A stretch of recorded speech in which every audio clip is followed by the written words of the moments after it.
Yes. Cut my music. Welcome, ladies and gentlemen, to Cut My Music Wrestling. I'm MarkfromMD, and this is the wrestling podcast where I always put wrestling first because wrestling is the number one priority. As you can see, I'm not shooting from my usual location, from my house. I am traveling right now, but like I said, I told you the number one priority, I'm still going to bring you wrestling content. And, also, thank you for the support. If you're thinking about supporting, please comment, comment, share, subscribe, and also hit those bell notifications so you get all of my content. Really appreciate you. And I'm just about to go in real quick because I'm really upset. This is a Backlash review, and this Backlash was atrocious. This was terrible. And this was what I'm talking about when I say WWE does not care about the fans anymore, because they give us 4 boring matches. 4 boring matches. I remember the days of the 8 to 10 matches, sometimes even 13. The card was stacked and it was entertaining. Now they give you 4 matches that will take up 3 to 4 hours of your time, and you will be bored out of your damn mind. We're going to get into it. The first match, we start off with the 4-way. We got Priest, Jacob, Drew, and LA Knight. They are going at it. These guys are over 40 years old. They are not going to give us any top-notch stuff. Let's just keep it real. Let's just keep it real. The main event guys are 40. The lower card guys are 40. Why are you not pushing your younger talent? That's for another video, though. So, these guys are going at it, whatever. They're having a generic match because this Backlash is really an over-glorified Smackdown and Raw. It really is. So, you got Priest and Drew.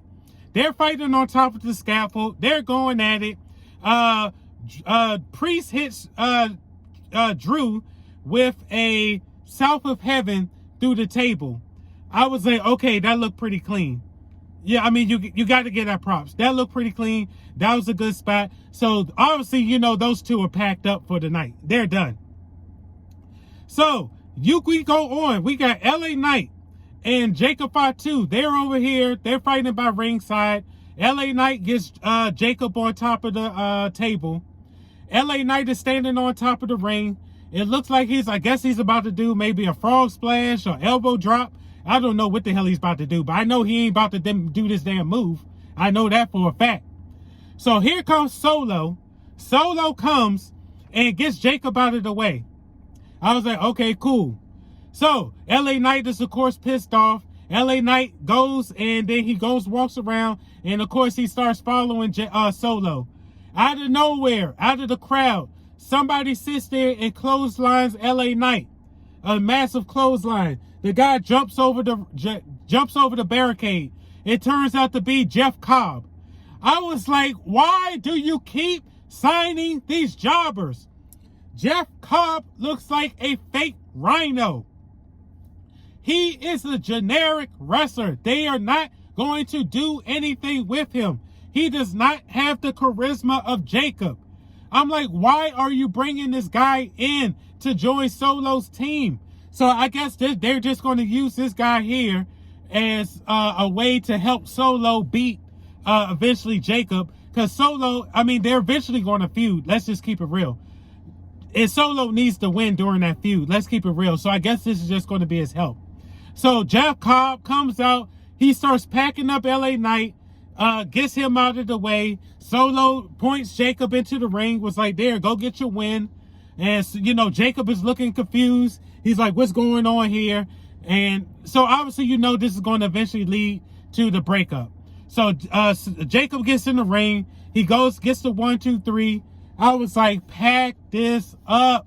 This was boring.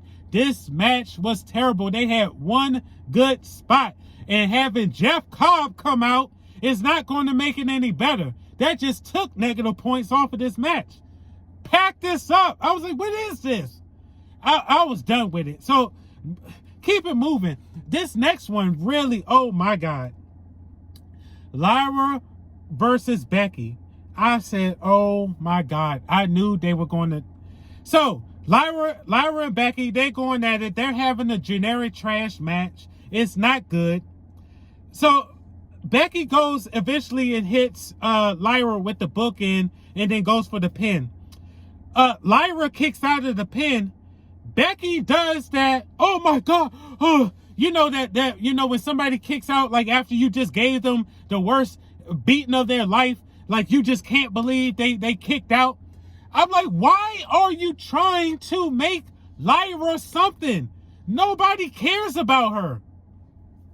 She cannot wrestle. She cannot cut promos. And she gets no pop when she comes out. Nobody cares. So you got poor Becky in here trying to get Lyra over, doing, I can't believe this. What is happening here? So Becky eventually flips, right? Becky goes and, because Becky removes the padding from the top rope. She picks up Lyra, goes to try to throw her head into the no padded corner. Jessica Carr stops her, right? So Jessica Carr says, oh, what? Wait, you can't do that. I gotta go fix it. I gotta go fix the pad. Jessica Carr screws off and tries to fix the pad. I guess this gives Lyra time to recover. Lyra hits her move, and I'm just like, what is going on here? This girl she hits her finisher. This girl she has to be 4'3". She has to be 4'3", but she hits the Nightwing on Becky. The distance of it looks like a low impact move because she's so short. She's 4'3". Why are you trying to make her this dominant wrestler? And why do they have these short wrestlers doing power moves? Are you serious? So Lyra gets the win off this trash move because it's like Jessica Carr comes in, does a 1, 2, and then it looks like Becky kicks out on the 3 before it gets to 3. I don't know, but eventually it just turns out it just becomes, we get the 3 count. Lyra gets the win over Becky. I guess it's Becky putting Lyra over, which doesn't matter because nobody cares about her. So then Becky flips out and puts her in the disarmor, right? The disarmor has already, who is this? Ronda Rousey has dumped on, remember when she said the disarmor, that's a useless move. It doesn't even make sense. But Becky continues to hit this move and they're acting like this is devastating. Jessica Carr tries to go break it up. She can't break her up. Here comes the male wrestlers. They're acting like they can't break Becky off of her. Here comes Adam Pearce, and here comes 230-pound Adam Pearce and 250-pound Jason Jordan, and these big guys are acting like they cannot remove Becky off of Lyra. Like they're just trying to act like Becky is just that strong and just that dominant to where these big, strong, grown men are not able to physically move her. I'm like, are you sick? What is going on here? What is going on here? Then eventually Becky just lets it go on her own accord. She's just like, I'm done with beating this. These guys can't do nothing. I'm letting it go.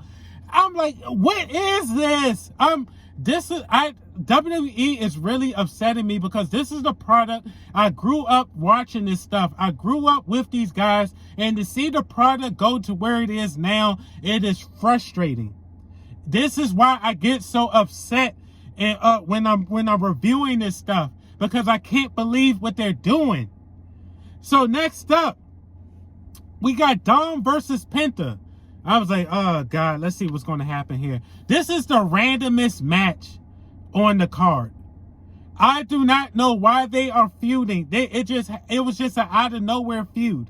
And this feud just goes in to set up another feud, but we're getting into that later on in the review here. So they're having this little week back and forth. It's nothing special. Dom eventually hits Penta with the Oblivion, which looked pretty clean. He goes for the pin. Penta kicks out. So out comes Carlito. So obviously, Judgment Day is coming out. Carlito comes out. His job is to distract the ref. JD and Finn come out, and they go to try to go beat up Jump Penta.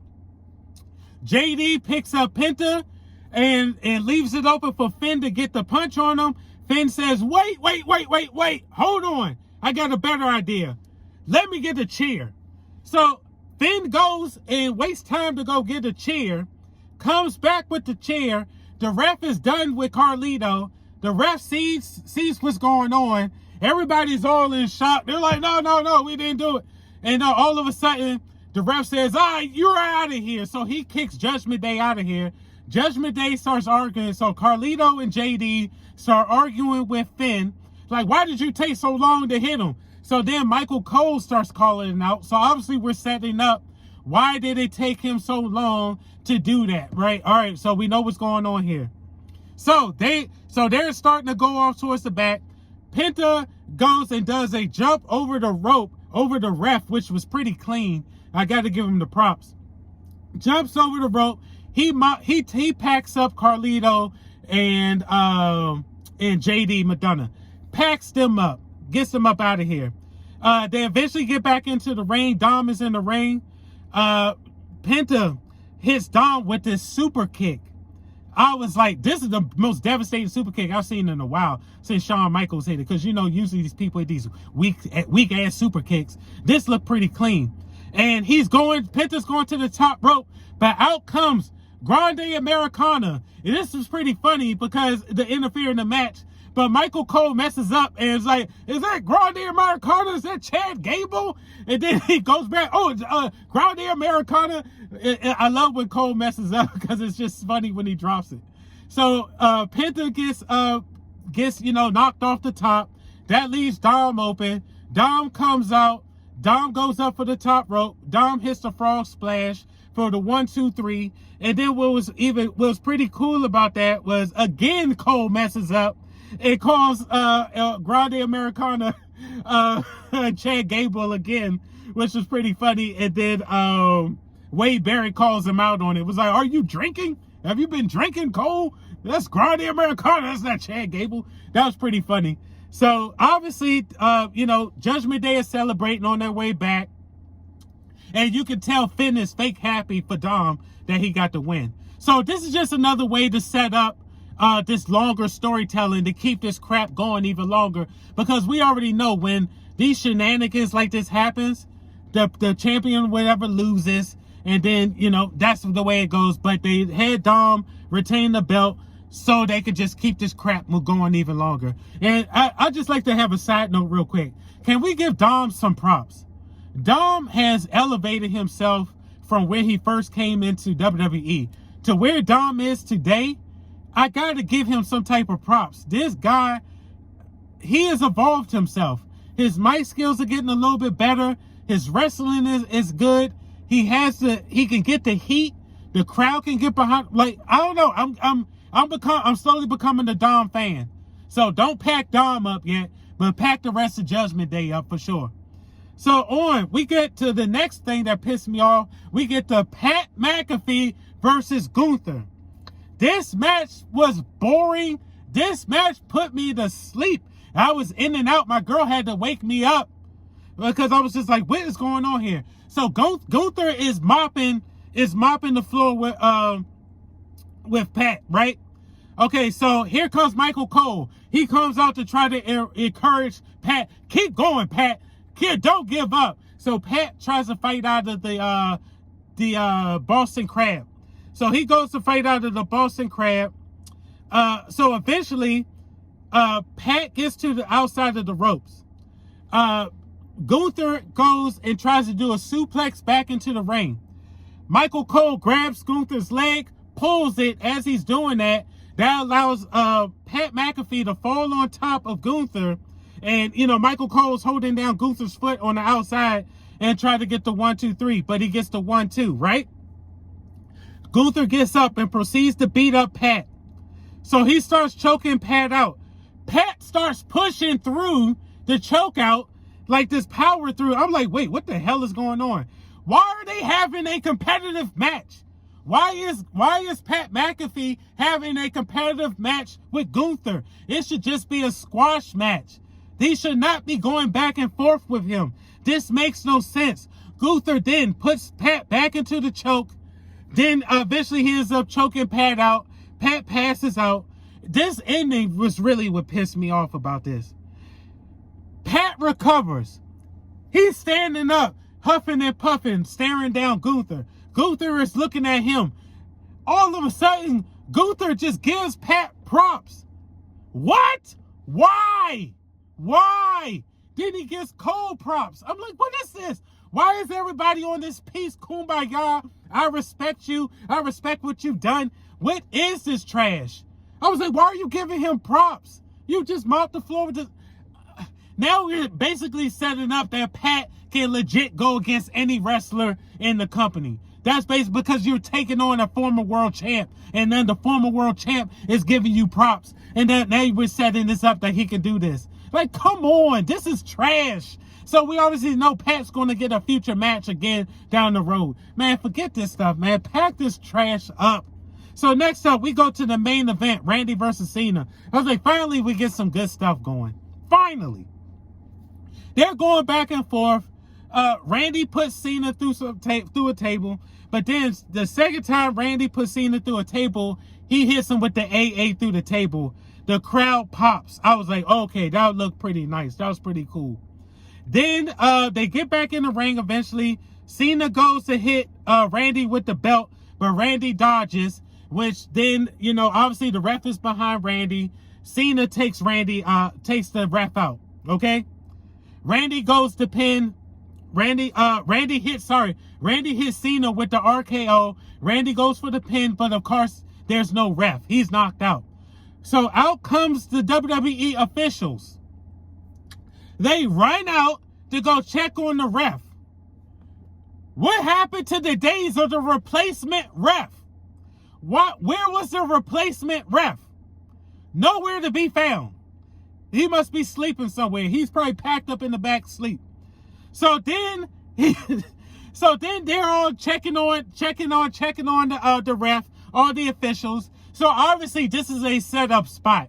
This is a setup spot for Randy to just hit everybody with RKOs. This is all this was for, okay? He starts packing everybody up with RKOs. Nick Aldis caught the worst one. And then here comes, so the crowd is loving it. Randy is like, you know what? He's like, I'm gonna punt kick Cena. So Randy goes to the corner. Cena's mopped. He's packed up. He's going to go give Cena the punt kick. Randy runs to Cena. Out of nowhere, here comes R-Truth. I was like, this is classic. I love it. I love this part. He's like, stop. That's my childhood hero. You can't do this to him. I loved it. So eventually, Randy goes and hits Truth with the RKO. Truth rolls out the ring. Randy's like, why? Why? He's leaning over the ropes. Why? Why'd you do that? So eventually, obviously, we know Cena comes from behind, hits Randy in the nuts, blow. Randy's mopped. He's packed up. Cena goes to the corner, gets the belt, hits Randy upside the head. Randy's packed up. Here comes the ref. Ref recovers magically out of nowhere. He recovers because he was just comatose for this whole time.